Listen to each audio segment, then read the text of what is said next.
కట్టుకొని ఈ రోజు ఈ స్థితిలో ఉన్నామంటే జగన్మోహన్ రెడ్డి గారి సహాయం వల్ల. ఎన్ని కష్టాలు ఎన్ని ఇబ్బందులు ఎదురైనా కూడా అధ్యక్ష, నిరుపేదలందరికీ కూడా వీళ్ళందరినీ కూడా ఇంటి యజమానులు చేయాలనే లక్ష్యంతో ఈ ప్రభుత్వం గట్టిగా పని చేస్తూ ఉంది, గట్టిగా పని చేస్తుంది అని కూడా ఈ సందర్భంగా తెలియజేస్తాం.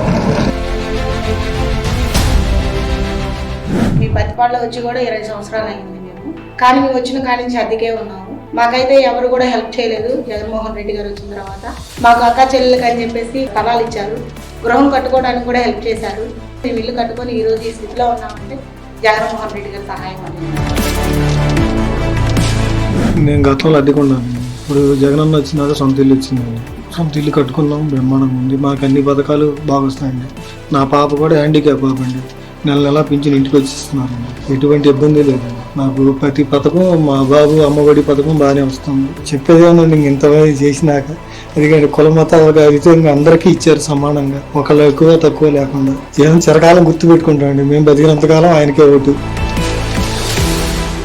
మాకు ప్లాట్స్ బాగానే ఉన్నాయి, అంతా కన్వీనియంట్ బాగానే ఉన్నది, చాలా హ్యాపీగా ఉన్నాం. హౌసింగ్ వ్యవహారం వచ్చేటప్పటికల్లా ఈ ప్రస్తుత గవర్నమెంట్లోనే మేము లబ్ధి పొందాం. అంత ముందు గవర్నమెంట్లో మాకు ఎలాంటి లబ్ధి ఏం లేదు, మేము ఎక్కడ అనుభవించలే.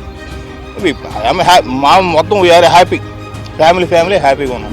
ఇల్లు లేక చాలా మంది చాలా కష్టాలు పడ్డారు.